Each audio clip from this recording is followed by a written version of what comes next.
J'ai raconté à Les Soulevants une chose qui était, c'était assez inoubliable parce que donc je suis arrivé en 1971 à Annecy et chaque année je suis allé le stage d'été à Annecy. Notamment, sinon il venait 2 ou 3 fois par an à Paris. Quand il venait, on est allé participer au stage, on mangeait ensemble, tout ça. Alors donc 2 ou 3 années plus tard, chaque année, il y avait un pratiquant de Annecy, il nous prêtait sa maison secondaire. Alors on était là, mais moi je dormais dans le salon. Là, il y avait la mouche, c'est extraordinaire. Là, dans le salon, je ne sais pas, 30 mètres carrés, il y en avait au moins 100 mouches, quoi. Et ça va, 6 heures, elle dorme, mais à 6 heures du matin, elle se réveille. C'est incroyable, là. Alors, moi, j'ai tué beaucoup, mais j'en avais marre, là. Puis, donc, j'ai dit à mes Tamara, Sensei, Musashi dans l'histoire, il prenait les mouches avec les baguettes, comme cela. Quand dans un hôtel où Musashi il était au premier étage, il mangeait tranquillement. Au rez-de-chaussée, dans un restaurant, il y avait 3, 4, c'était pas samouraï, mais enfin c'est comme Yakuza qui faisait les bruits. Alors il a fait avertir par le petit boy, en disant qu'il se taise. Et ils ont entendu, ils se fâchent, ils remontent, vraiment attaquer Musashi. Musashi était en train de prendre avec les baguettes les mouches. Pam, pam. Alors donc j'ai raconté cette histoire-là, mais notamment il connaissait. C'est la mouche, vous pouvez attraper avec les baguettes ou pas? Il dit, celle qui s'envole, c'est difficile, mais celle qui est sur la table, peut-être. J'ai dit, parce que ce jour-là, mes Tamara, bon, avec la famille, moi aussi, ils voulaient m'amener le restaurant japonais à Zurich. À l'époque, le restaurant japonais, aujourd'hui, il y en a, comme les champignons, là, tous les Chinois, tout ça, ils font ça, mais d'abord, en Suisse, c'était beaucoup plus cher. Une chose normale, beaucoup plus cher qu'en France. Et sushi, c'était 2 ou 3 fois plus cher qu'en France. Mais il est allé déjà manger, donc il dit c'est bon, il n'y a pas de problème.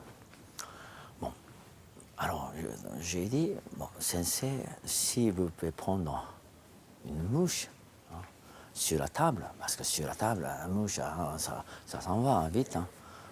C'est moi qui vais payer le restaurant. Paf, il a pris. Oh, je me suis dit, mais c'est la merde ça. Ouais, mais je ne m'attendais pas. Mais comment c'est mouche, ça marche, mais enfin ça s'envole quand il y a quelque chose. Mais je ne pouvais vraiment pas croire ça. Non, parce qu'à l'époque, bon, chez Tamara, c'est toujours le riz complet. Le riz complet, aujourd'hui, je mange tous les jours. Mais moi, je viens d'arriver au Japon. Le riz complet, c'est pas notre truc là. Le riz blanc, là, c'est le riz complet, on n'a pas mangé depuis des siècles. C'est juste chez Tamara, on mange. Bon, je n'aimais pas beaucoup le riz complet là. Donc là, chez les Japonais, c'est du riz blanc. Là, ça serait bien, mais paf, il a pris. Vraiment. Alors, on est allé là à Zurich. Et au restaurant, là, on n'a pas beaucoup d'appétit. Hein, là.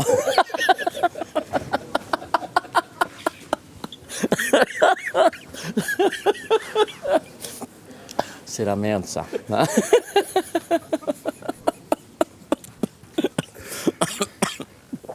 Mais à la fin, il a payé.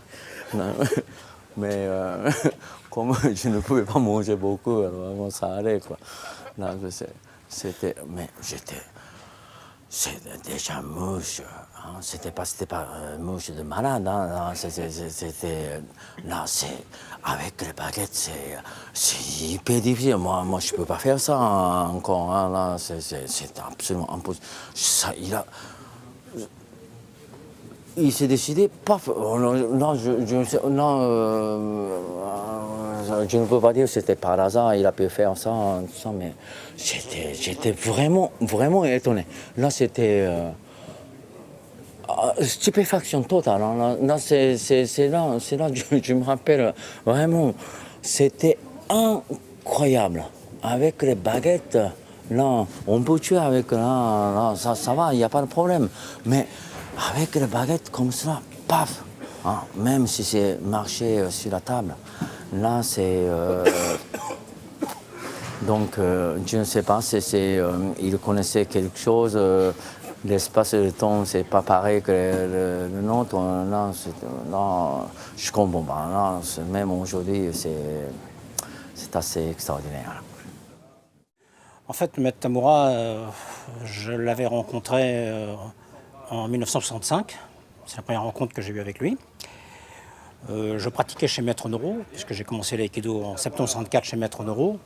Et Maître Noro nous parlait souvent, j'ai un ami, Maître Tamura. Bon.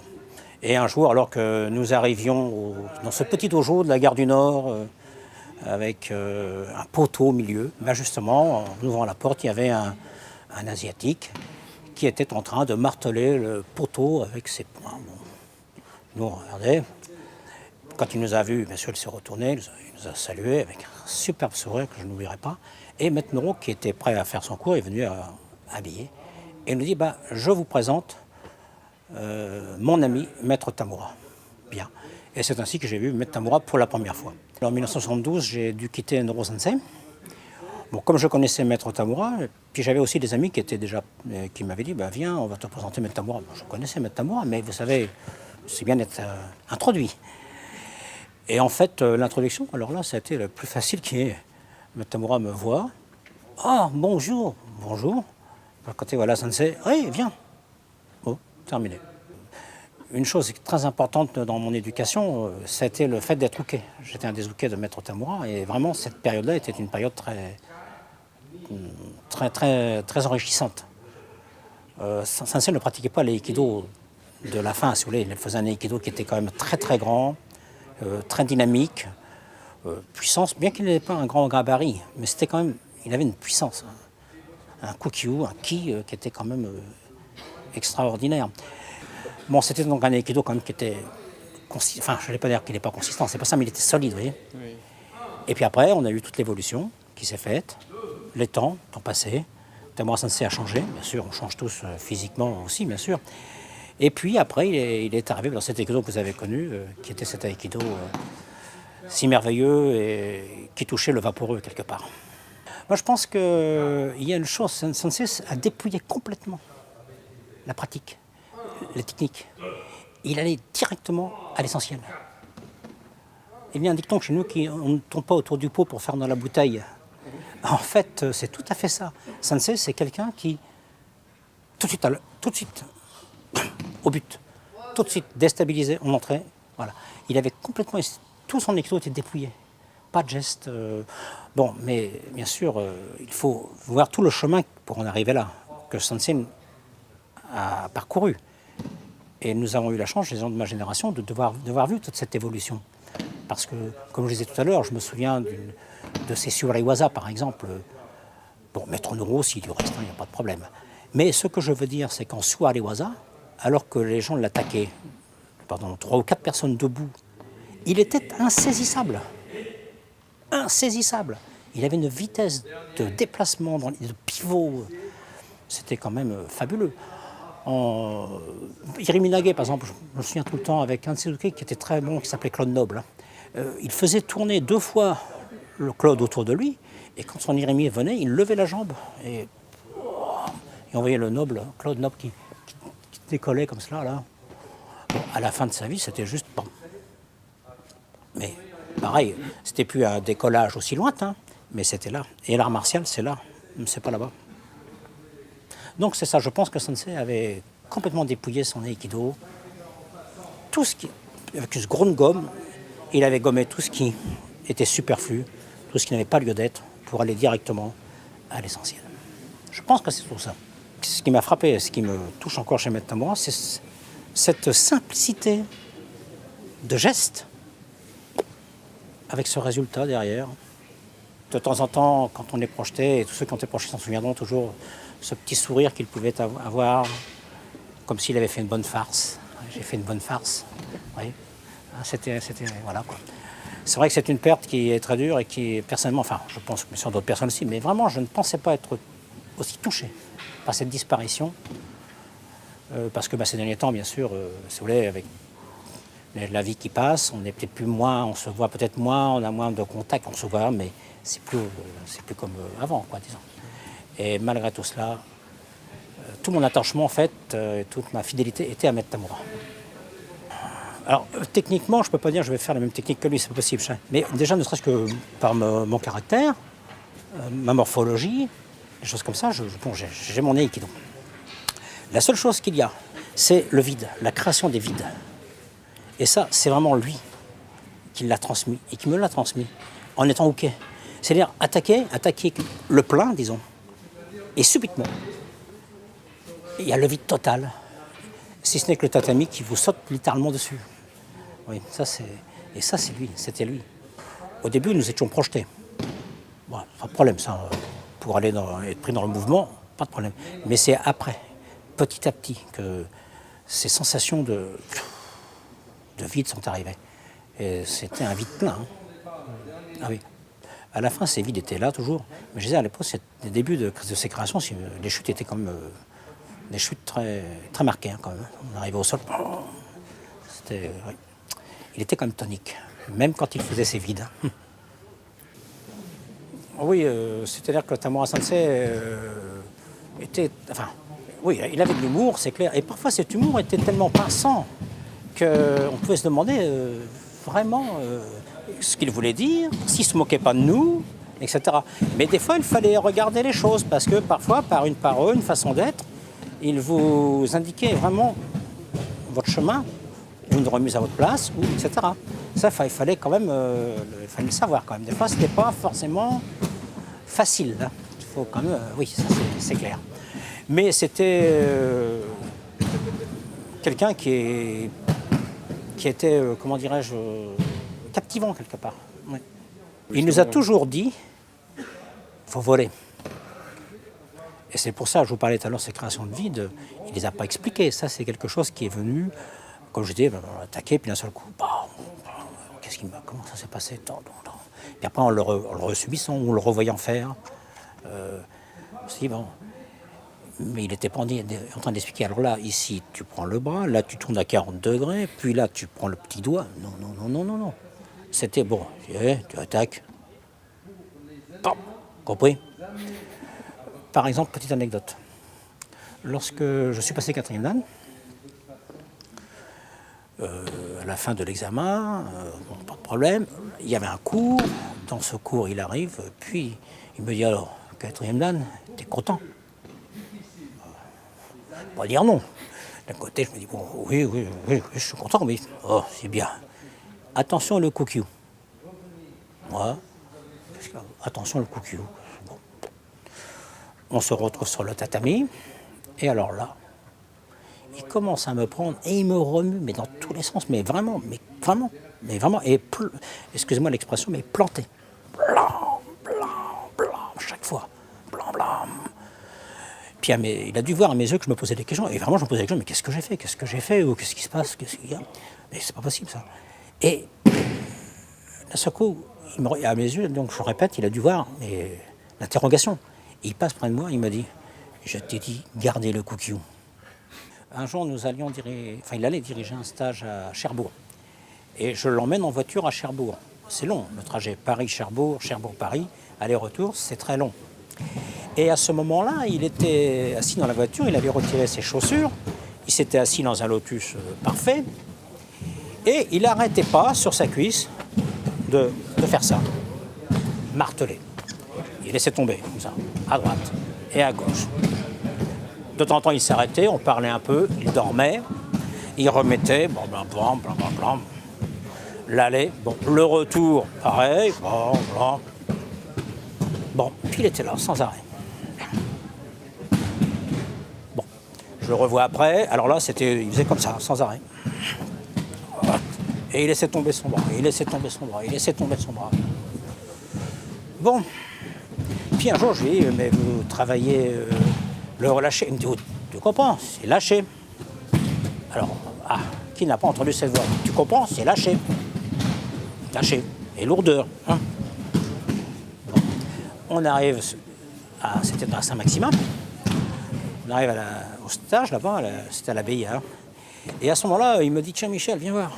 Katate, Gyakurami. Je fais Gyakurami et à ce moment-là, il laisse tomber. Et là, je n'ai rien vu. Je n'ai rien vu venir. Je suis tombé. Donc, je me souviens très bien, c'était sur le côté gauche. Et je suis tombé la tête sur le tatami. En fait, Métamour après, ça va. Voilà. Il avait exprimé son lâcher. Et moi, l'Okami, là, il était raté. Hein. Voilà, c'était Métamour. C'était à l'été 1966. J'avais commencé à Pâques, en 66, avec Maître Assay en Allemagne. J'ai étudié à Aix-en-Provence, dans le dojo d'un élève de Tamura Sensei, et je suis allé à Annecy, il y avait le stage d'Annecy, à l'époque c'était pas compliqué. Il y avait, je sais pas, une quarantaine de personnes, peut-être 50 maximum. Et il y avait 2 Japonais, dont un très très impressionnant, c'était Maître Nakazono, et puis un autre qui ressemblait à une sorte de panthère ou un félin quelconque, qui était le petit bonhomme qui était Maître Tamura. Voilà ma première impression. C'est certainement celui qui avait l'aïkido le plus clair. J'ai revu des vieux films, donc ça correspond quand même à peu près aux souvenirs que j'en ai. Il a un aïkido à l'époque très, très lisible, très clair, oui. Et rapide, coupant. C'est quelqu'un d'extrêmement sensible. Donc je pense que toutes les évolutions se sont faites par absorption.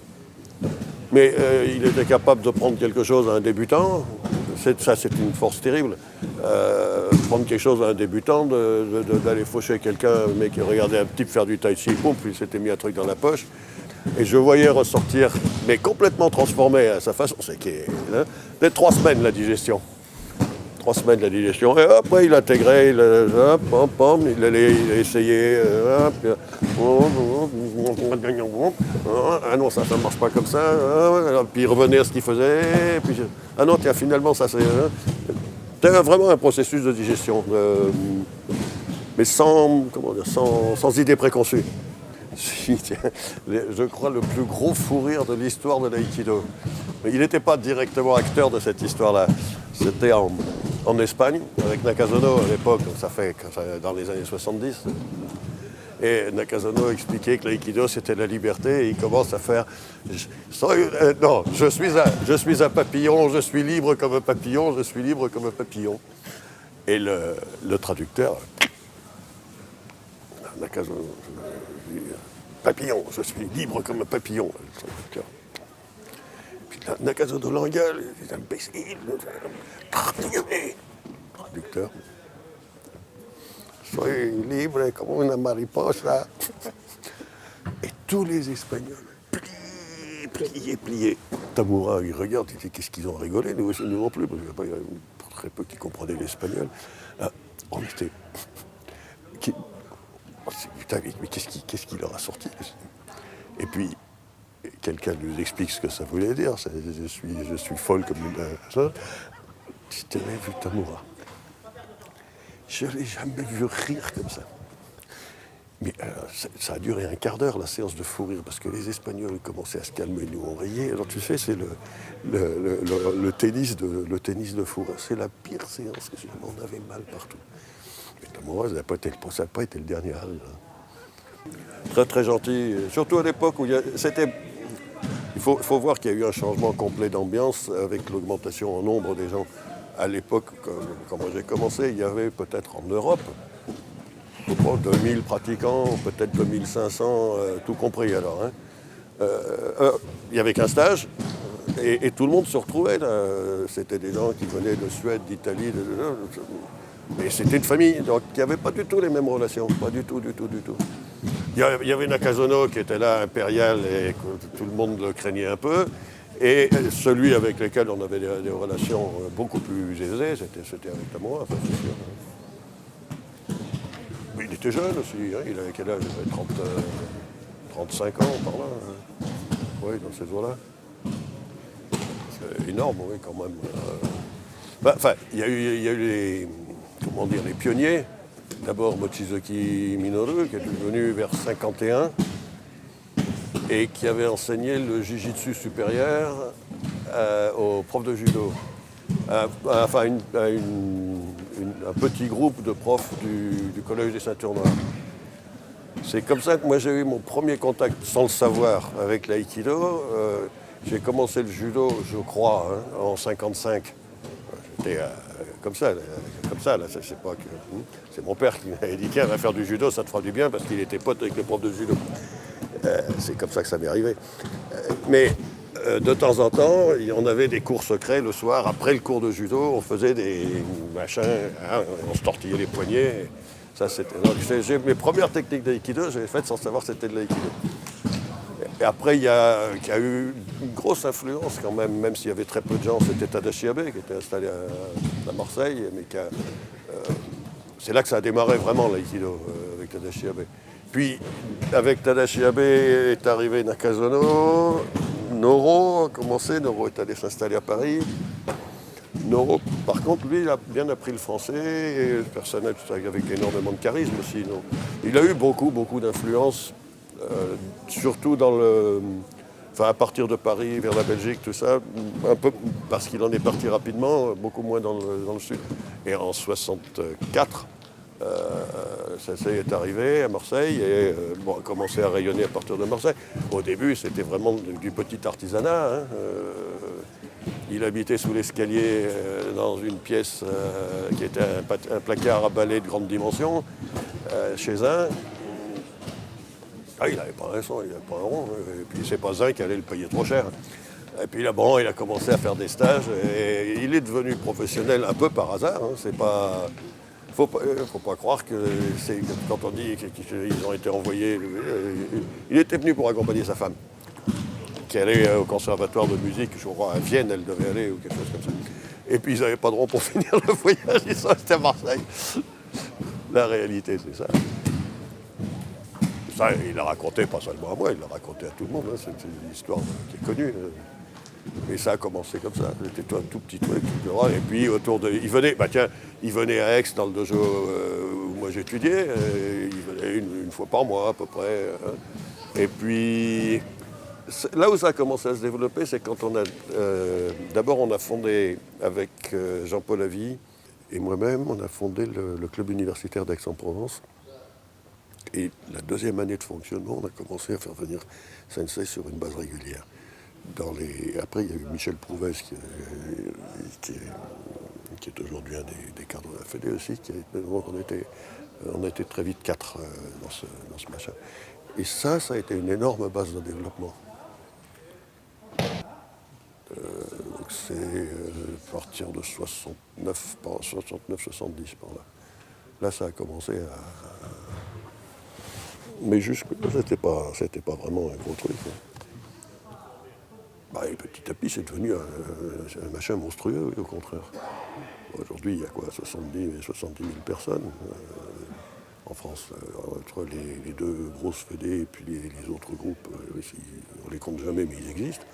Il doit y avoir autour de 70 000 personnes, c'est-à-dire que beaucoup plus qu'au Japon, par exemple. Mais la France a longtemps été le premier pays au monde pour ça. Et quand même, une énorme partie, c'est dû à Maître Tamura, ça c'est sûr. En hommage à Sensei, moi, je ne suis pas pour l'adoration des morts. Je crois vraiment que le meilleur hommage qu'on puisse lui rendre, c'est de continuer à travailler et à chercher. Moi, de se cacher derrière Tamura, on dit Maître Tamura disait, Maître Tamura ceci. Je suis désolé, je ne suis pas foutu comme lui. Je ne peux pas montrer aux gens, voilà l'aïkido, comment Maître Tamura faisait sa technique. Ça, je ne peux pas le faire. Ce qu'il y avait dans la technique, j'ai toujours essayé de lui faucher. Bon, alors, ce que je peux donner aux gens, c'est des indications. Là-dedans, il y a un petit truc là, comme ça, mais j'ai suffisamment volé ça pour que ce soit devenu le mien d'aïkido, je pense. Voilà. Donc le seul hommage vraiment sincère que je puisse lui rendre, c'est de continuer comme ça. Et de ne pas m'arrêter de chercher. Comme lui, il ne s'est jamais arrêté, ça c'est sûr. Mais maintenant, moi, je suis ravi de voir qu'il y a du monde. Il y a une ambiance de travail qui est quand même bonne. C'est pas un stage où les gens sont en train de pleurer. Je ne suis pas un fou furieux des cérémonies funèbres. Alors j'ai rencontré Maître Tamura en 1975. Donc j'ai commencé l'aïkido en 1964 dans un petit club dans la région parisienne.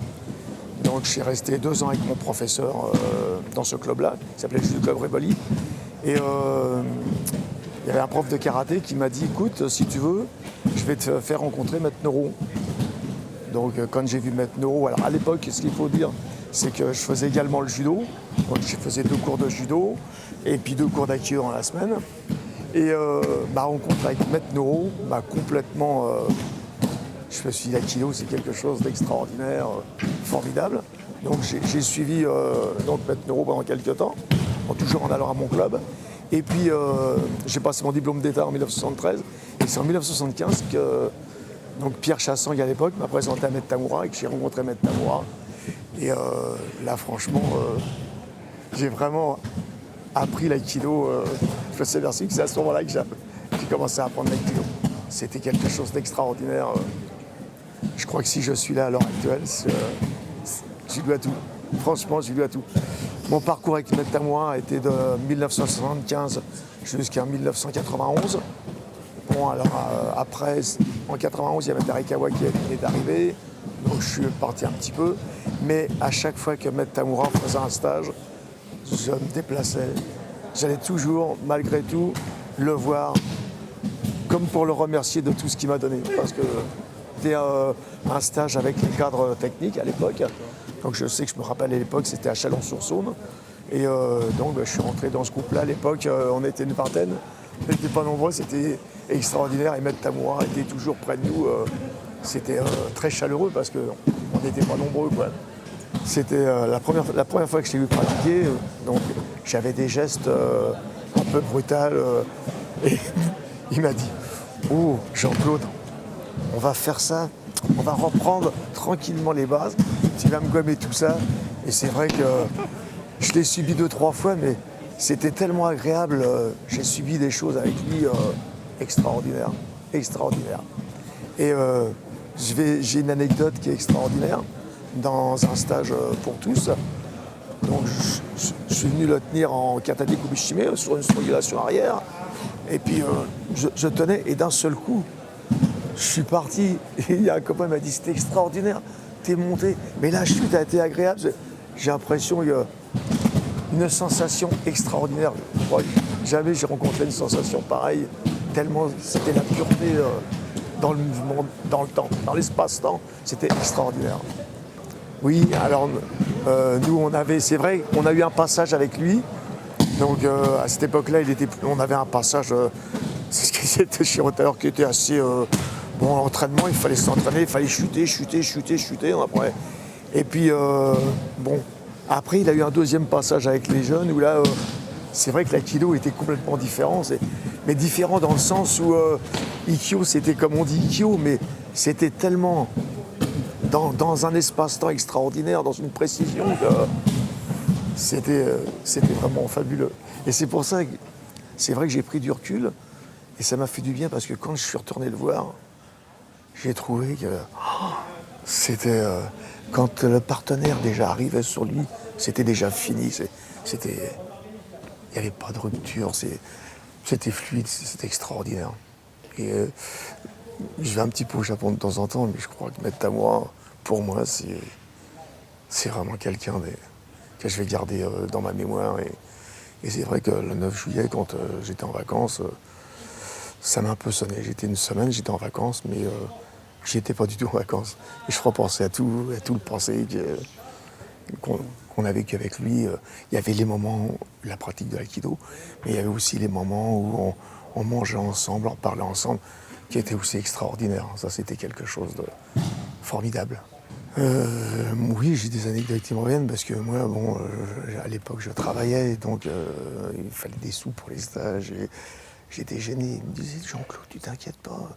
Si tu as un problème, tu me l'as dit. Je dis, non, ça ne sait, je ne peux pas faire. Il me dit, mais tu viens. Il me dit, si je peux t'aider, je t'aiderai. C'était donc un être extraordinaire, humain, très très humain. Et ça m'a marqué parce que à l'époque, c'est vrai qu'il fallait courir, il y avait le travail, les stages. Et je ne voulais pas rater un stage. C'est vrai que des fois, c'était difficile.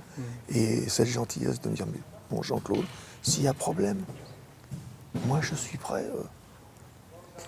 C'est quelque chose quand même. Ouais. Donc, c'est vrai que Maître Tamura, je dis toujours à mes amis, si je suis là, c'est grâce à lui. Et je crois que maintenant, je vais repenser à tout ce qui a été avant, essayer de retrouver, de repenser les bases et reconstruire comme il faut, pour avoir un suivi. On ne peut pas laisser ça comme ça. Il nous a donné quelque chose, il faut absolument qu'on le redonne, qu'on essaye de le donner, que les gens puissent en profiter. Il y avait sa simplicité, cette façon d'être avec les élèves, avec tout le monde, quoi. Il était abordable. C'était quelqu'un qui se donnait. D'ailleurs, le dernier stage, quand il est venu à Paris, j'avais amené une 50aine d'enfants de mon club. C'était extraordinaire de le voir se donner aux enfants. C'était une leçon vraiment de comment donner pour que l'autre puisse reproduire. Il essayait surtout de nous transmettre les relations avec l'autre, qui étaient très importantes. Parce que nous, quand on était jeunes, il y avait un peu bagarre. Et il disait non, c'est un partenaire, c'est grâce à lui que vous allez grandir et faire quelque chose. Alors réfléchissez. Donc il nous a installé aussi ce respect vis-à-vis de l'autre. Et puis je sais que des fois j'étais un peu brutal. Et un jour, bam, il m'a mis un coup de poing dans l'épaule et il me dit ça c'est pas bien. Il avait cette façon aussi de faire qu'avec l'autre, qui se donnait pour qu'on puisse, comme il dit, grandir, et bien avec tout le respect, on devait du respect à lui, respecter sans le blesser. Ça c'est quelque chose aussi qu'on a beaucoup apprécié dans ses cours, dans son enseignement. Alors moi, ce qu'il faut reconnaître chez Maître Tamura, c'est que son aikido en France, c'est qu'il a créé une structure. Il nous a quand même formés, il nous a dirigés pour que l'aïkido grandisse, pour justement que son enseignement puisse leur transmettre. Et c'est un héritage énorme dans le sens où c'est quand même un sensei qui a fait une structure en France, qui a créé quelque chose avec des techniciens, avec des commissions bien précises. Et ça, c'est quand même quelque chose, parce que là, c'est un travail phénoménal qu'il a accompli en France. Et je pense que si on en est là, c'est ce que je disais tout à l'heure, je me répète. Mais oui, c'est vraiment grâce à lui, sinon on serait éparpillé dans la nature et puis je ne sais pas ce qu'on ferait, mais pas grand-chose de bien. Si on n'avait pas eu ce maître-là qui nous a dirigés, qui nous a guidés, quand je dis qui nous a guidés... et le dernier souvenir, c'est que, bon, à force de le voir un jour, on aimait bien être en première ligne parce que de le voir, de le regarder, on le savourait. Et puis un jour, il nous a dit, bon, je vous ai un peu déjà, ça fait longtemps, vous pouvez passer un petit peu derrière pour faire profiter un peu les jeunes. Et ça, c'était excellent. Il dit quand même, maintenant, hein, il dit, vous connaissez, hein, il dit, bon, il dit, et puis, vous savez, je vous ai toujours dit, il ne faut pas me copier, il faut voler ma technique. Il faut éviter de... Et ça, c'était tout Maître Tamura, quoi. Donc il disait, maintenant vous avez quelque chose. Et c'était vraiment ce qu'il nous a dit, c'est qu'après, il fallait aussi qu'on lâche la main pour essayer aussi de grandir. En fait, il voulait aussi nous faire grandir sans être toujours là et laisser l'autre génération. Comme nous, on a eu la chance, moi j'ai connu aussi une première génération qui s'est effacée pour retransmettre. Nous, on est arrivé après. Et en fait, ça a été le cheminement, quoi. Je trouve que c'était tout à fait logique. Absolument. Alors, déjà, 2 choses. J'ai apprécié ça. Déjà, c'était l'hommage de Maître Tamura. Et je pense que c'était vraiment normal qu'on soit là, d'une part, et que les anciens, qu'on ait pu réunir tous les anciens de cette génération dont on a parlé. Et je pense qu'on a exprimé une grande joie de nous retrouver et de pratiquer. Là, c'est quelque chose de formidable. Parce que nos chemins se sont un petit peu, chacun à des régions. Et puis, donc, c'est pas souvent qu'on puisse se voir tous en même temps là. Et c'est vrai que s'il y en avait un deuxième, oui, rien que pour retrouver les anciens. Et puis voilà, puis redonner avec la joie, avec le plaisir de ce que Maître Tamura nous a donné. Voilà. Maître Tamura, je l'ai rencontré, je pense, la première fois, c'était en fin 69. Alors, je ne sais pas si on peut dire que c'est une rencontre, parce que j'étais juste un pratiquant. Et je me souviens que j'habitais à l'époque en Suisse, et il est venu animer un stage. Et c'est rigolo, parce que je trouvais qu'il était, comparativement à l'aïkido dont je voyais autour de moi, je l'ai trouvé plutôt violent et brutal, avec ces mouvements qui, rapidement, j'ai compris, étaient juste la simplicité même d'aller droit. Et limite, quand je subissais ces mouvements, je me rendais compte que j'avais l'impression d'être sur un divan, des fois, que c'était tout doux, et que, en fait, ça se passait très vite. Moi, ce que j'ai dans ma manque de maturité, sûrement, qui m'a paru violent et brusque ou brutal, c'était simplement qu'il avait un aïkido qui travaillait dans le vertical. Il n'était pas en train d'envoyer des gens loin. Il travaillait, il vous prenait et il vous mettait chaque fois directement vers le sol. Effectivement, ça faisait un atterrissage un petit peu plus direct que ces grands mouvements où on vous lançait à plusieurs mètres en roulade, etc. C'était simplement une interprétation qui était due à l'incapacité de voir où il voulait en venir, quelle était sa maîtrise de mouvement qui l'amenait immédiatement, boum, vers le sol. Bah, forcément, quand vous vous trouvez au sol, parce qu'immédiatement, tu dis, là, il y a quelque chose quand même. Tout au début, ça c'était 69, 69. Donc, ça faisait 4 ans, 5 ans qu'il était en Europe. Il avait, 35 ans, 36 ans, je ne sais pas. Et il était en plein dans sa propre recherche de trouver sa place par rapport à l'Europe. Tout était nouveau pour lui. Il était là, aussi ouvert, il apprenait de tout, de tous les côtés. Il était en pleine forme physique. Et comme lui-même a dit une fois, il y avait moins de différence entre lui et ses élèves de l'époque qu'il n'y avait entre lui et O-sensei, qui était déjà d'une génération plus âgée. Donc, très souvent, il participait énormément. On faisait très très souvent des séances de 3000 suburi ou de 1h30 de Subari Waza Shomanuchi Ikkyo, etc. Et il n'était pas là en train de dire allez 1, 2, 3. Il venait, il participait avec tout le monde et il tournait avec chacun. Physiquement, en rétrospectif, tu voyais bien il était en train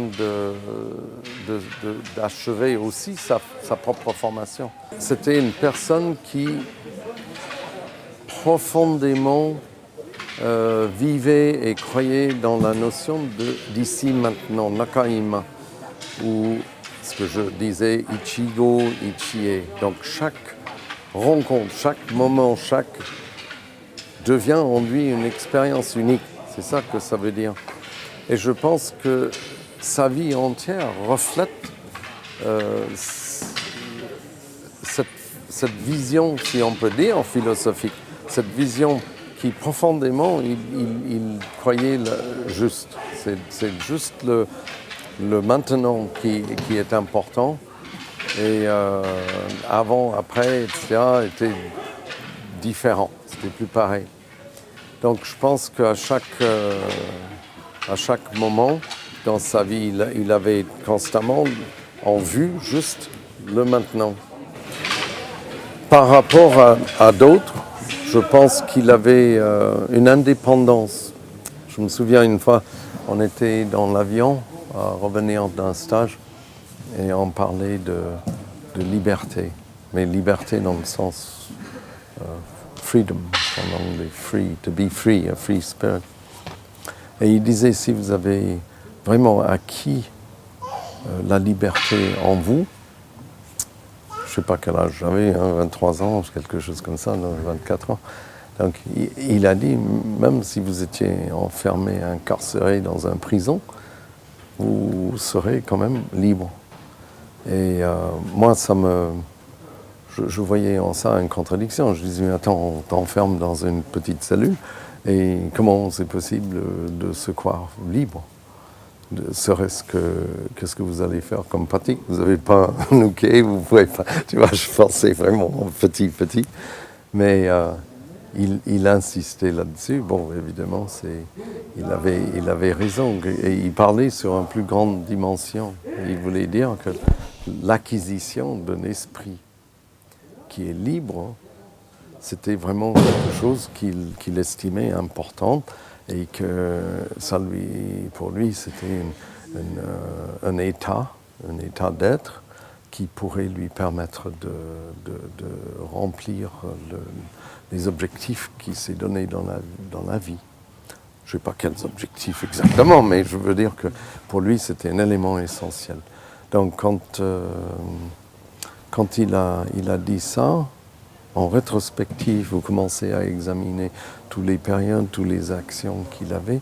Je pense qu'il ne regardait pas vers un autre, il se considérait à la fois responsable de lui-même, ici et maintenant, que c'était important d'être et d'agir, et en même temps, cette action de posséder à ce moment-là un esprit libre. Donc, des fois, ça semblait créer pour lui une isolation. Des fois, c'était étonnant de voir avec quelle aisance il pouvait s'associer avec d'autres. Et à un autre moment, il avait demandé, à l'origine, il avait demandé peut-être 12 à 15 personnes d'être des techniciens. Et après, il a dit, moi je délègue plus aucun technicien, ce sera vous qui les choisissez. Donc la deuxième génération qui sont aujourd'hui des CEN, etc., ils ont été choisis par les professeurs qui l'avaient demandé d'être des responsables techniques. Et à ce moment-là, on avait, je me souviens, une discussion où il a demandé à chacun qu'est-ce que vous considérez c'est un maître. Alors bon, il y a un tour de table, tout le monde a des idées, tout le monde faisait une réponse. Et puis à la fin, évidemment, c'était peut-être moi d'ailleurs qui a dit, mais sensei, maintenant, est-ce que vous pouvez nous donner votre avis? Et il a dit, moi c'est simple, quelqu'un, il a quelque chose que je veux apprendre. Si je le veux, c'est le maître. Quand je l'ai, je l'ai. Nous, on avait compliqué les choses, définition de maître, qu'est-ce que c'est quelqu'un qui a la maîtrise, bla bla bla bla. Et lui, il a dit, quelqu'un, il possède une capacité que je voudrais acquérir, c'est mon maître. Pour lui, ses élèves, c'est eux qui faisaient le travail. C'était pas lui qui les enseignait. Il a considéré que le travail, c'était chaque individu qui volontairement se mettait et qui faisait les efforts et les travaux nécessaires pour acquérir des choses que lui pouvait proposer. Oui, son idée, je pense, c'est je vous le montrerai, il est là, mais il va falloir que vous vous mettez aussi dans l'esprit, prêt à le prendre quand c'est là, quand c'est le moment. Mais une chose qui était vraie avec Sensei, c'est qu'il n'abandonnait jamais, que ce soit sur le tapis ou dans la vie privée, les principes avec lesquels il se conduisait. Il avait un comportement qui n'était pas en contradiction entre ce qu'il enseignait et ce qu'il vivait. Oui, avec Tamura Sensei, je suis parti au Japon le 4 août 1971. Virginie qui m'a pris à la gare de l'Est. Et le lendemain, bon, j'ai dormi chez Marcel Virginie. Et le lendemain, on est reparti vers Annecy, où il y avait le stage d'été avec Maître Tamura et Maître Narazono. Alors donc, je suis arrivé à ce stage-là et c'est là que j'ai rencontré Maître Tamura, c'est la première fois. Il a perdu son père à 16 ans, donc c'est après avoir perdu son père, il a commencé l'aïkido. Et il est devenu Uchideshi à l'Aikai à 18 ans, donc 1951. Et jusqu'à 1964, donc 13 ans de temps, Maître Tamura était Uchideshi. Donc c'est Maître Tamura qui a fait le Uchideshi plus longtemps que toutes les histoires d'Aikido. C'est lui qui a appris sans doute plus de techniques avec Maître Ueshiba et c'est lui qui a chuté plus avec Maître Ueshiba. Maître Tamura, sa particularité, c'est vraiment l'établissement de centre de gravité très particulier. Donc, il ne bouge vraiment pas. De aucun millimètre, il a la stabilité absolue. Il m'a mis quand même 2-3 ans pour comprendre que c'était la technique de O-sensei était là. Oui, spécificité de son travail, donc c'est comme j'ai dit pendant le cours aussi, c'est quelqu'un qui pouvait faire totalement la base de technique. Je crois que c'est un maître où il y avait plus de base de technique, c'est chez Maître Tamura. Mais Maître Tamura, c'est adroit. C'est quelqu'un qui est plus adroit qu'on n'a jamais vu. Il apprend toutes les techniques très rapidement. Il assimile très très vite. Et il peut reproduire ces techniques-là. Alors c'est pour ça que les autres Uchideshi tels que Chiba, Kana et tout ça, ils l'ont appelé copie conforme. Copie conforme, c'est une insulte, mais aussi qu'il y en avait la jalousie qu'ils ne pouvaient absolument pas reconstituer la technique au sensei comme Maître Tamura. C'est une reproduction, mais reproduction totale, que personne ne pouvait s'imaginer de faire l'imitation comme cela. Donc, Maître Tamura, il avait vraiment la facilité de là. Et donc, j'ai pu voir la technique de O-sensei. Et à partir de 1990, Parce que j'ai eu 3 ans et 10 mois de séjour au Canada. Et quand je suis revenu du Canada, j'ai vu absolument le changement, c'est-à-dire que c'est cette séparation de l'enseignement de maître. C'est là que ça a commencé chez Maître Thomas. Et donc à partir de là, on ne voyait plus la technique de Maître Ueshiba, on a fait technique de création de Maître Tamura.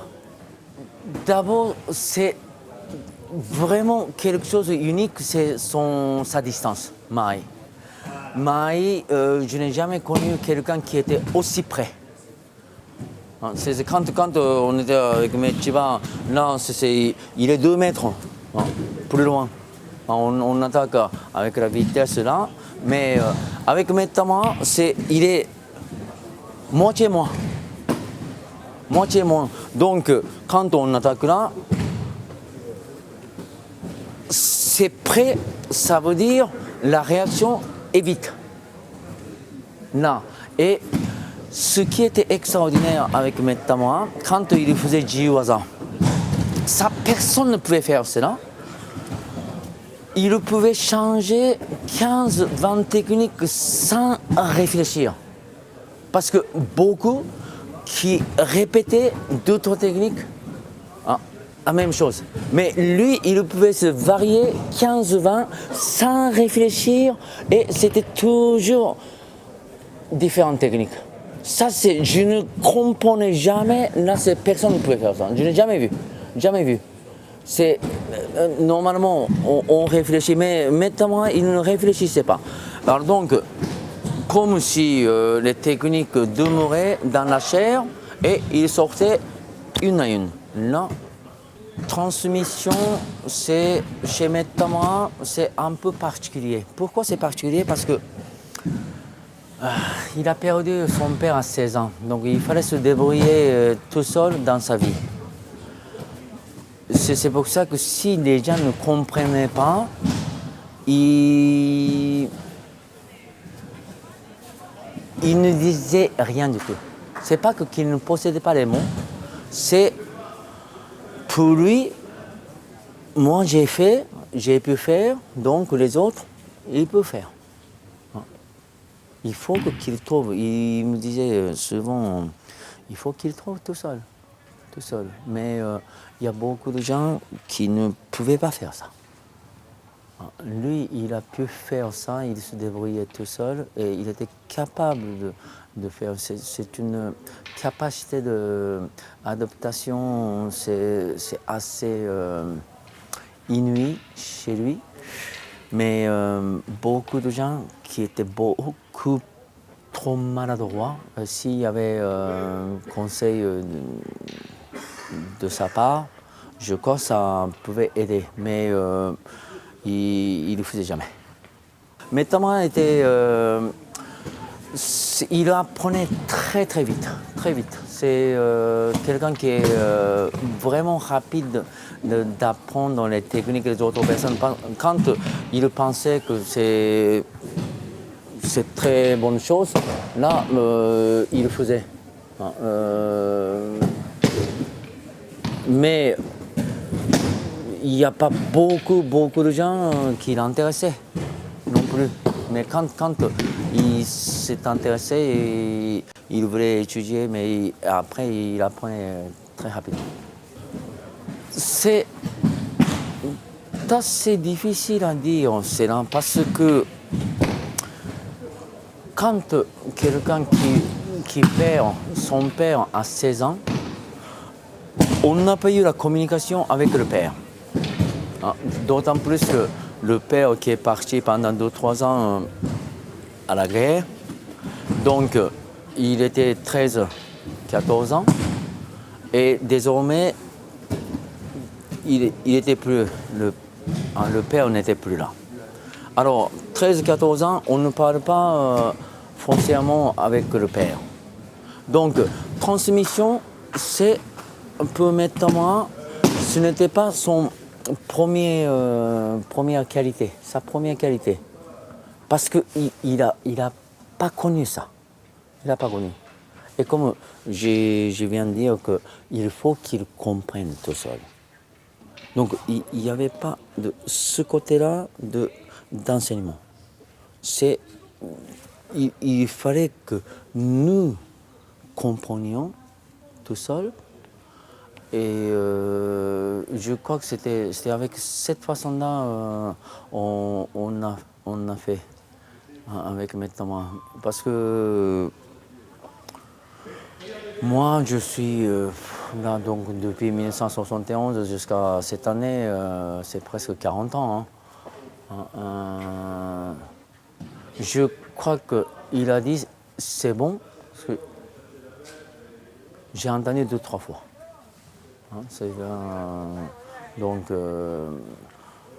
là c'est très très peu. Hein, mais disons que les vrais maîtres des arts martiaux, tous étaient comme ça, ils ne disaient pas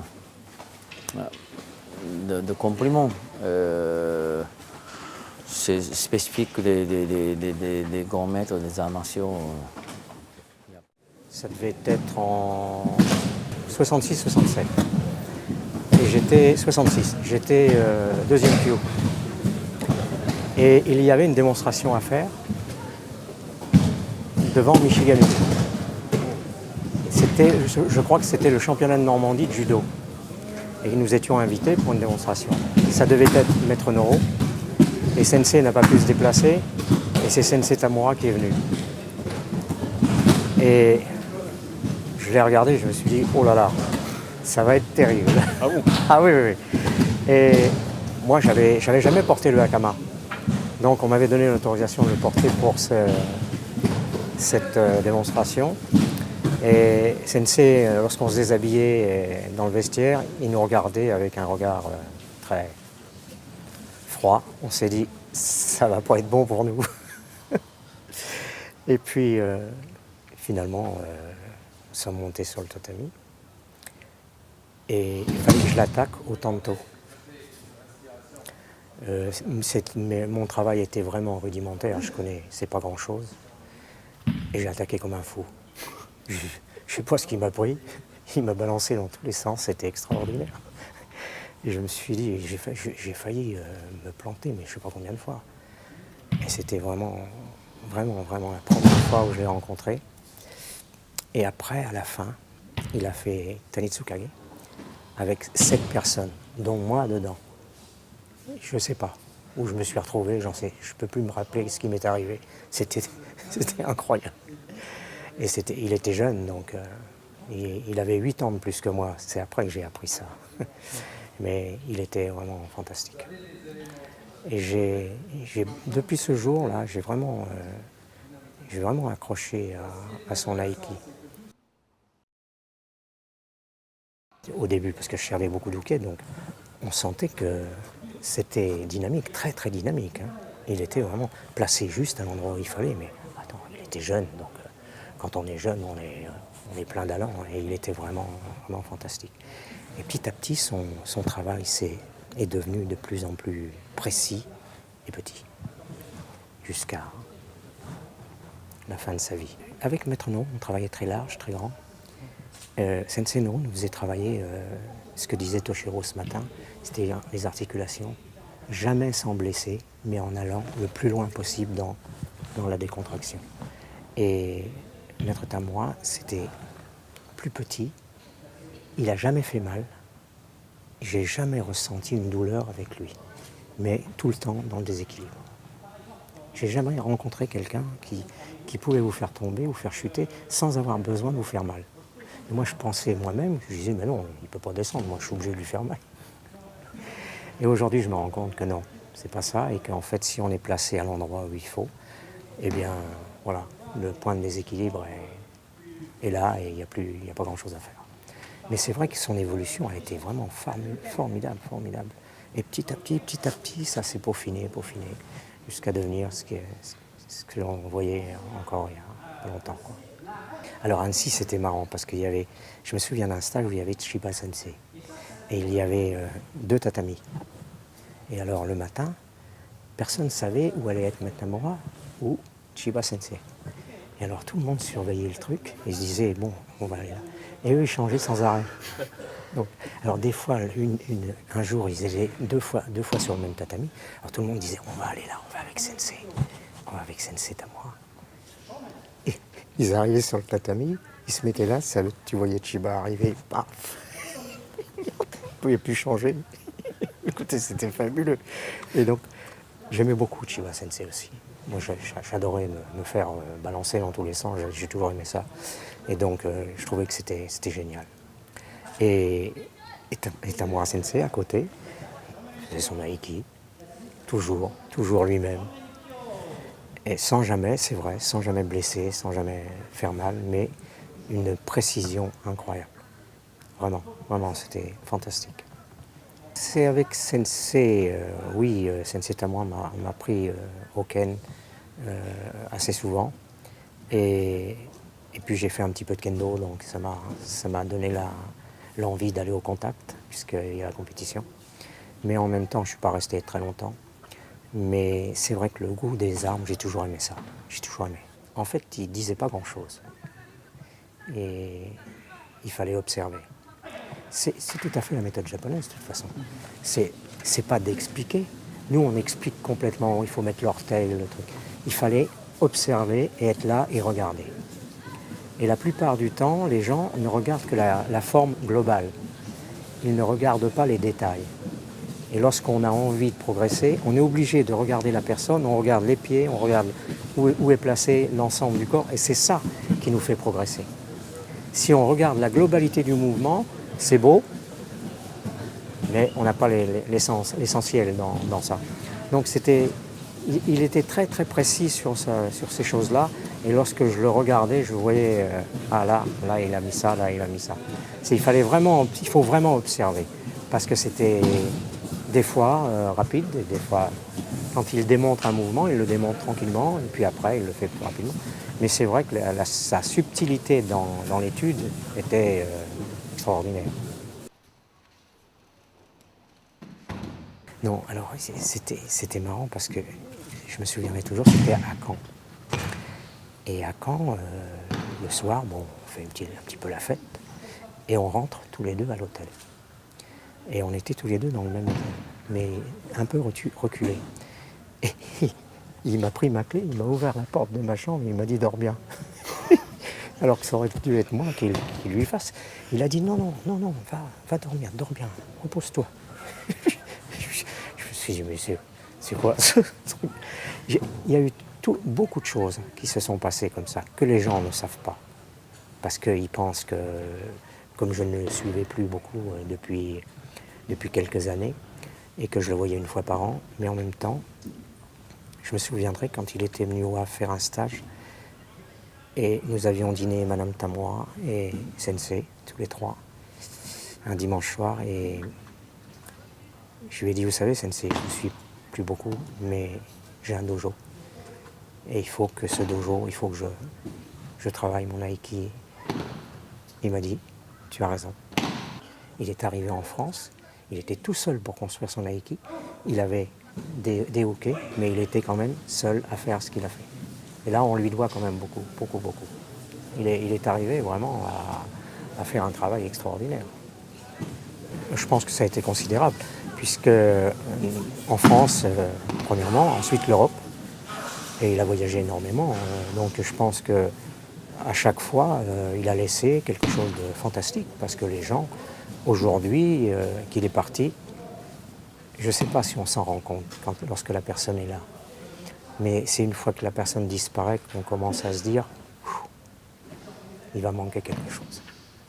Vraiment. Mais vous savez, on a eu des moments avec lui où on faisait des fêtes après le stage et il chantait. Ah, c'était fabuleux. En français, en japonais? En japonais. Et alors nous, on riait parce que c'était fantastique. Et il était mais vraiment comme un enfant. Et il m'a dit un jour, c'est dommage que tout ça a disparu. Parce que cette amitié-là, on était sur le tatami, on faisait ce qu'il fallait faire avec lui. Jamais on serait permis de faire quoi que ce soit. et d'autre que de travailler. Mais en dehors, il avait... J'ai trouvé ça fantastique. Il était vraiment génial en dehors et même sur le tatami. Bon, j'ai beaucoup de souvenirs avec lui. J'ai servi pas mal d'uke des fois dans les démonstrations, notamment, je crois que c'était en 80, au Congrès mondial de l'aïkido, où je m'étais blessé l'épaule, j'avais l'acromion claviculaire, puisque Castillon, au moment du travail du Jo, il a mis son pied sur mon hakama. Donc il m'a projeté et je me suis planté l'épaule. Et Sensei m'appelle pour le Jo. Et comme il me regardait, moi je fais comme si je ne l'avais pas vu, parce que j'avais tellement mal. Alors je fais ça et tout le monde rit, parce qu'il voyait bien que c'est moi qui regardais. Donc je me suis levé, j'ai pris mon Jo, j'y suis allé. J'ai chuté, mais je peux vous dire qu'à la fin, il m'a dit mais qu'est-ce que t'avais? Je ne sentais pas comme d'habitude. Je lui montre, il me fait pourquoi tu ne me l'as pas dit? Du Sensei. On m'a appris à souffrir en silence et à ne rien dire, et être dedans tout le temps. Oui, mais enfin, là, t'as exagéré. Hein. Ouais, c'est vraiment, il était vraiment... Oui, il avait beaucoup de... Il n'aimait pas que les gens se blessent, il n'aimait pas que les gens se fassent mal. Il était vraiment... Oui, il était toujours au petit soin des gens. Puis ses anciens, il les choyait quand même. Ouais. C'était super. Donc c'était au début des années 70. Je travaillais avec des gens qui travaillaient avec André Noquet à l'époque. Et puis avec déjà Michel Beccara, Michel Drapeau, qui étaient des anciens de chez Noro Sensei. Et on est allé à l'INSEP. Et il y avait un stage. Et j'ai vu en vrai mes deux premiers japonais, à savoir Tamura Sensei et Chiba Sensei. Tamura avait invité Chiba. Donc c'était un grand stage puisqu'on devait être une trentaine. Et c'était extraordinaire en fait. Hein. Parce qu'en plus, moi j'étais en fait débutant, quoi. J'avais même pas le hakama de mémoire. Et Tamura était d'une générosité. Alors bien sûr, Chiba faisait peur à tout le monde, y compris aux anciens, sauf ceux qui ne le connaissaient pas au début. Mais Tamura toujours le sourire, toujours venir aider. Beaucoup plus sévère avec les plus anciens, bien sûr. Mais pour les débutants, c'était un régal de personnalité, quoi. J'ai pas rien compris. C'était un feu d'artifice, c'était éblouissant de précision, de simplicité, de sobriété. En même temps, à l'époque, comparativement à ce qu'il faisait plus récemment, à l'époque, ses mouvements étaient, autant que je me souvienne, beaucoup plus amples. C'est-à-dire, c'était encore un jeune homme, quoi. Hein. On devait être en 72 ou 73, donc il était encore très jeune, très dynamique, très mobile, très stable en même temps dans sa mobilité, c'est-à-dire quand il jouait avec constamment, il y avait beaucoup d'amplitude. Des choses que je travaillais aussi avec les gens de chez Noro, chez qui c'était le système de formation. Hein, c'est vrai qu'avec le temps, progressivement, son aïkido s'est concentré. Hein, mais à l'époque, c'était vraiment beaucoup d'ouverture, de travail sur la présence et l'absence, le plein et le délié, et puis une vivacité assez impressionnante et étonnamment non douloureuse, en tout cas quand moi j'étais encore suffisamment débutant pour ne pas avoir de problème de formation et qu'il essayait vraiment de donner envie. C'était d'une très très grande vivacité. Il était rapide sans une hyper-vélocité inutile. Et donc c'était un vrai plaisir, quoi. Donc ça m'a marqué à vie, hein. C'était une journée complète comme ça. Et c'était ma première fois à l'INSEP en plus. Donc j'étais un cadre, enfin c'était une ambiance fantastique. En fait je suis venu aussi parce que c'est vrai que c'était des amis qui avaient organisé ça, autant la Ligue que les cadres qui participent et qui animent. En même temps aussi c'était bien sûr avoir une pensée en fil tendu vers Maître Tamura. Donc quelque part cet homme il a complètement transformé ma vie. J'ai été suffisamment jeune au moment où j'étais en contact avec lui pour qu'il influence de manière durable non seulement ma pratique de l'aïkido, du reste de mes activités, de mon être profond. Et puis finalement, je n'en suis pas prisonnier pour autant. Et ça, quelque part, c'est pas si simple que ça. Et c'est ce que j'essaye de transmettre moi-même dans mes cours, en stage ou au club. C'est vrai que ces moments un peu commémoratifs, en même temps, là, je trouve que c'est assez extraordinaire ce que font les cadres qui animent, parce qu'il y a un côté festif. C'est-à-dire que cette vie qu'il avait toujours animée, Tamura était toujours, même souffrant parfois, même fatigué, toujours sur le tapis, on avait l'impression qu'il avait 20 ans, avec la maturité, hein, bien sûr, mais qu'il avait une présence, une énergie qui était tout le temps là, toujours une source qui se tarissait jamais. ben, j'ai l'impression que là, elle s'est transmise, cette chose-là. Donc c'est vrai qu'il faudrait envisager, en effet, ça peut avoir un côté extrêmement intéressant régulièrement de faire voir aux pratiquants qui n'auront plus l'occasion de voir Tamura Sensei, de voir un peu ce que les cadres qu'il a formés peuvent transmettre, comment cette énergie passe d'un individu à l'autre et transmet l'aïkido qui est transversal. C'est peut-être bien 1976 sur Metz. Je ne connaissais pas du tout Tamura. Et les gens avec qui je pratiquais sont partis faire un stage sur Metz avec Maître Tamura. Et comme on partait en voiture, ben, je suis parti avec eux. Et la rencontre a été assez exceptionnelle parce que ce petit bonhomme que je ne connaissais pas, finalement, je passais à côté dans le couloir qui me menait au dojo. Ben, c'était un homme naturel, tranquille, tout à fait simple. On s'est dit bonjour, on a fait les 10-15 mètres, il est rentré dans un vestiaire. Et quand il est ressorti, il était habillé et je me suis aperçu que c'était simplement Maître Tamura qui avait discuté avec moi pendant 15-20 mètres. Belle rencontre, et puis ces rencontres ont été jusqu'à la fin, assez chaleureuses. Ah, intéressant, le style de karaté, c'est pas toujours par comparaison comme ça. Le style de karaté que je pratique s'appelle Shotokai. Et la pratique que l'on faisait était immense. Des grandes enjambées, des grands déplacements, des débauches d'énergie dans tous les sens. Et sa pratique à lui se faisait sur une toute petite surface, mais avec une précision chirurgicale. Et c'était encore une fois deux pôles complètement inverses, mais qui s'associaient très bien. On avait nécessité d'exploser en énergie à travers mon style de karaté, mais on demandait une précision chirurgicale à la rencontre dans le maï. La notion d'irimi était extrêmement, elle l'est toujours, importante. Et avec Sensei Tamura, cette notion irimi est permanente, mais ça se joue à 1 millimètre. Et ça nous a toujours surpris. Et franchement, être à son contact et à son enseignement pendant des années, ça a bien complété mon étude du karaté. Voilà.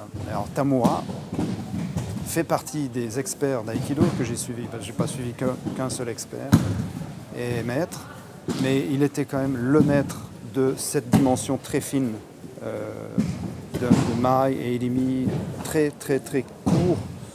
Et ça, j'ai rarement vu. Je dirais que jeune, il était relativement explosif et très généreux dans sa nature. Et ça volait bien dans tous les sens, mais on voyait qu'il y avait un potentiel. Plus il a avancé dans l'âge, moins la débauche d'énergie était nécessaire et plus le travail de précision amenait l'autre à une déconstruction. Et c'est cette déconstruction qui ne demandait pas franchement beaucoup d'énergie. Ça, c'était une science que lui avait, et d'autres experts l'ont aussi, mais celui-ci, dû sa petite taille et la façon qu'il avait de gérer ça, c'était exceptionnel. Ouais, j'étais très jeune à l'époque et j'ai eu la chance de faire une technique avec lui qui était un shio-nage. Et en fait, je m'en souviens comme si c'était hier parce que je l'ai saisi et j'ai l'impression que je suis parti. J'ai fait un demi-tour, une chute, je me suis retrouvé sur le sol. Et j'avais été tellement surpris que j'avais poussé un cri du genre oh. Et Sensei m'avait regardé gentiment comme ça et m'avait dit « Ça va ?» Et j'avais dit oui, mais j'avais été tellement surpris par la technique. Je ne sais pas où il est passé ni comment il a fait et j'ai réfléchi à ça. J'y réfléchis encore d'ailleurs. J'ai un autre souvenir aussi dans un hôtel. Ça, c'était à Nancy. Et donc on avait mangé ensemble avec les experts et puis on allait dans la chambre. Il était devant moi. Puis on continuait tous les deux à marcher dans la même direction et on arrivait devant les portes de chambre et lui était à droite et moi j'étais à gauche. Et donc quand il m'a vu rentrer à gauche, il m'a regardé, il dit « Mais t'es là toi ?» J'ai dit « Oui, Sensei ». Et il m'a regardé, il m'a dit « Tu fais pas de bruit la nuit hein ?» Et ça, j'ai trouvé ça assez drôle et tout. Il voulait être tranquille, il voulait surtout pas que je ronfle en fait. Et une anecdote, oui. C'était qui n'a rien à voir avec la pratique martiale. C'était à l'Es-Nevin, je m'étais complètement tordu la cheville. voilà, après un entraînement, et puis c'était lors de la soirée, je crois, de l'apéritif pour le 14 juillet, je crois que c'était là. Et puis il n'y avait aucun médecin et quoi, et je ne pouvais pas finir le stage et tout. Et donc j'étais malheureux comme c'était pas permis. Et puis à un moment, il est passé, mais c'était rempli de monde. Et puis je me dis, je voudrais vraiment lui demander de faire quelque chose pour moi, de me soigner, alors que je ne savais même pas s'il pouvait être médecin. Il est passé, et j'étais noyé parmi quelques personnes. Et puis il s'est arrêté à ma hauteur, il m'a retourné, il m'a dit qu'est-ce que tu veux toi? Et alors là je lui ai dit, et donc il m'a fait enlever ma chaussure, il s'est mis vraiment à genoux et il m'a soigné. Mais c'est une chinoise, il m'a soigné tout le long. Ça a été assez douloureux. Et puis après un moment, donc tout le monde regardait un petit peu étonné. Et puis à un moment, il m'a dit allez c'est bon, marche. Et voilà. Et j'étais complètement guéri alors que je souffrais vraiment le martyre. Je me suis toujours demandé, je me demande encore comment est-ce qu'il a pu faire avec tout le monde qui m'entourait pour passer comme ça et puis remarquer en fait que je voulais lui demander. Je remercie vraiment d'avoir eu la chance de le trouver sur mon chemin parce que quand il a été décédé, pour la première fois je me suis mis à imaginer mais qu'est-ce qu'aurait été ma vie sans l'aïkido. Voilà, ça faisait tellement partie et puis il me dit mince. Voilà, donc je pense que on croise des personnes, des fois dans la vie, notre chemin prend un chemin complètement différent. Donc je crois qu'il en a fait partie. Vraiment, j'aimerais pouvoir le remercier, mais je peux le faire que dans mes prières. Quand j'ai vu Maître Tamura pour la première fois, j'avais déjà 3 ans de pratique, même si ce n'était pas tout à fait la même pratique. Et j'ai vu quelqu'un de très grand, malgré sa taille inférieure à la mienne, on va dire. J'ai été vraiment bluffé par son style parce que c'était fluide, c'était à la fois efficace et très respectueux des Uke. Donc ça m'a vraiment impressionné, il dégageait un charisme extraordinaire déjà à l'époque, pour moi du moins.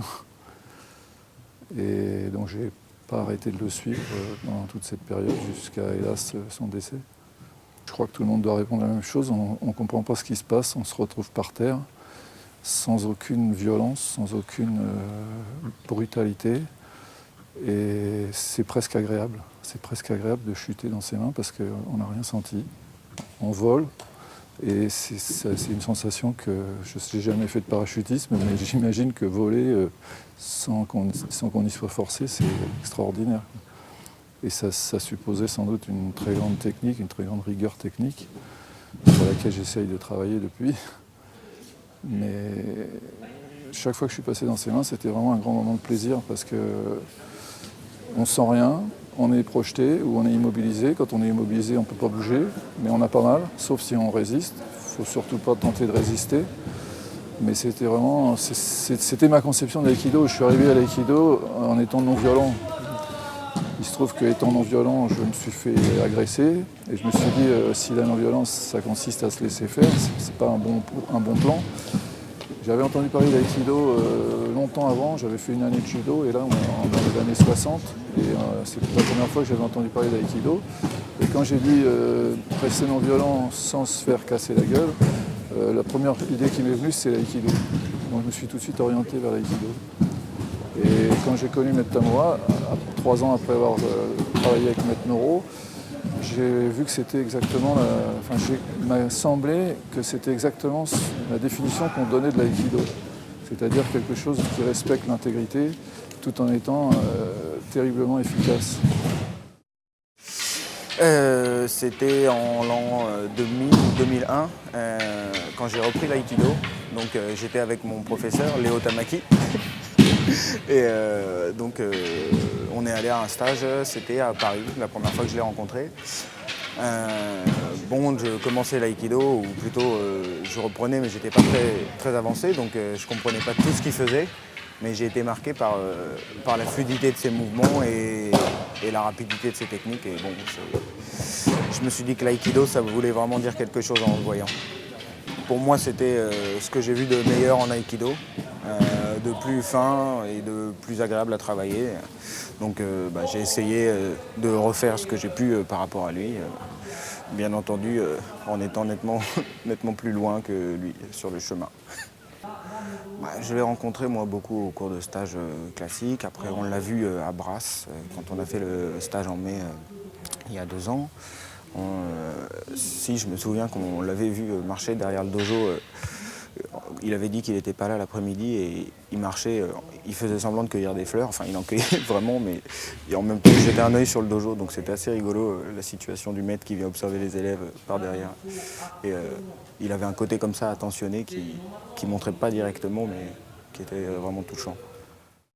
La première rencontre avec Maître Tamura, ça devait être en 2001, je me rappelle très bien. Ça devait être à la Halle Carpentier. Je venais juste d'avoir mon Akama, ou quelques mois avant. Et très impressionné par lui, par le monde, et beaucoup de difficultés à faire ce qu'il faisait. Beaucoup de difficultés. Un idéal. Je dirais un idéal vers lequel tendre. Moi, j'avais pris ces stages plus comme des démonstrations qui servaient de modèle plutôt que de vouloir refaire à tout prix au même moment la même chose que lui. Donc vraiment un modèle, un idéal. Alors c'est pas mon modèle, ma référence, mais on va dire que dans le relâchement, la présence, ça c'est vraiment un gros modèle là-dessus. Et c'est des axes qui m'intéressent énormément. Et là-dessus, pour moi, ça reste la référence. Ouais, une grande quantité. Une fois, très content, on faisait Shionage sur Katatedori direct, en rentrant directement. Et il m'a pas bloqué, donc très fier. Très fier, il m'a dit que c'était bien, donc c'était la seule fois où j'ai eu un compliment de sa part, donc c'était un grand moment pour moi. Oui, je le voyais beaucoup pratiquer avec les débutants et les enfants, et j'aimais bien ce qu'il leur donnait. Je trouvais que je trouve que c'est un rôle important pour les plus hauts gradés, les plus anciens, de montrer aux plus débutants, qu'ils soient par l'âge ou par le niveau, de leur montrer vers quoi tendre et leur montrer les bonnes attitudes, Et avec eux, je l'ai toujours trouvé vraiment exemplaire. C'était une impression d'un homme très délicat, mais très fort, avec beaucoup d'énergie, de bonnes sensations. Et c'était une très jolie expérience de travailler avec lui. Ici en France, on a eu des expériences avec Tamura qui a cherché de porter, de faire, de travailler. Et ce sont des sensations d'harmonie et élasticité, surtout les chutes. C'est ça que c'est incroyable. Et n'entendre aucun bruit quand il est tombé par terre, c'était une des expériences les plus importantes qu'on avait vues. On est venu ici pour rendre un hommage à un homme qui, si on n'a pas pu avoir l'occasion de travailler beaucoup avec lui, il nous a donné une direction de travail, de vie, de quelque chose qu'on a avec mes copains, mes 6 copains de voyage. On avait eu envie de montrer ce que c'était cette direction, cette joie de continuer à travailler dans cette direction, on a pu sentir quelque chose de fort. Ma première rencontre, c'était il y a 3 ans, il me semble. Ma toute première année d'aïkido, en fait. Et, il y avait du monde, c'était un stage sur Paris. Et,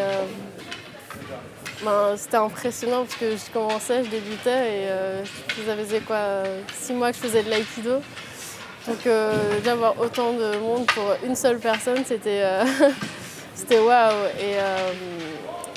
Et lui, quand je l'ai vu, c'était... je sais pas, c'était... Il n'est pas impressionnant, il est pas juste un géant, c'est pas... Il est petit, il est mince et tout ça, et quand tu le vois et quand il pratique, c'est... Je sais pas, c'était très incisif, quoi. C'était très... J'étais impressionnée quand je l'ai vu. Ouais, et franchement, tu sais pas ce qui se passe. Tu sais pas ce qui se passe, mais tu sais que t'es à terre. Et c'est tout ce que... Ah, j'étais époustouflé. J'étais à la fois emballé, émerveillé. Et puisque dans une vie antérieure, je travaillais dans l'aviation, j'avais l'occasion d'aller assez souvent à l'Aikikai de Tokyo. Donc à ce titre-là, j'ai pu approcher d'autres sensei. Mais je crois que ce Tamura Sensei était un de ceux que je préférais, puisqu'il correspondait un petit peu à ma morphologie aussi. Et en plus, il était sur le territoire français, ce qui est plus pratique aussi. Et en plus, comme il a été surnommé, le regard d'aigle, et puis ce côté direct que j'adore en Aïkido. Ah, ce qui était terrible avec Sensei, c'est qu'il nous enseignait des choses, et on n'arrivait jamais à lui passer une technique. C'était terrible, ça. Et je pense que je n'ai jamais vu lors d'un stage aucun technicien arriver à lui passer une technique. Et ça, c'est fabuleux, quoi. Bon, je pense qu'il n'y avait pas d'ouverture pour ça. Et il nous apprenait ça aussi. Alors, projet un peu fou de réunir 6 professionnels pour trouver une date commune, ce qui n'est pas simple, parce qu'ils ont des calendriers, bien sûr, rechargés, et c'est tout à fait normal. Et on s'est demandé, justement, s'ils acceptaient le principe de trouver en même temps l'occasion pour la Ligue de lancer une nouvelle saison. Donc au départ c'était un stage d'ouverture qui s'est transformé malheureusement avec la disparition de Sensei en un hommage qu'ils ont accepté bien sûr de rendre pour Sensei. Ah tout à fait, c'est extraordinaire déjà de les voir se retrouver ensemble, de les voir partager quelque chose et de voir leur Aikido qui transpire avec leur caractère. Ça, c'est super. Et c'est réellement un plaisir de voir que les gens ont adhéré, suivant tous des sensei différents. Hein. Eh bien, ils ont l'occasion comme ça d'approcher une autre pratique avec un tronc commun de l'enseignement de sensei. Ça, c'est fabuleux. Moi, j'estime que c'est une grande réussite. Je suis ravi de voir autant de personnes et la bonne ambiance et la bonne entente qui s'est produite sur ce stage.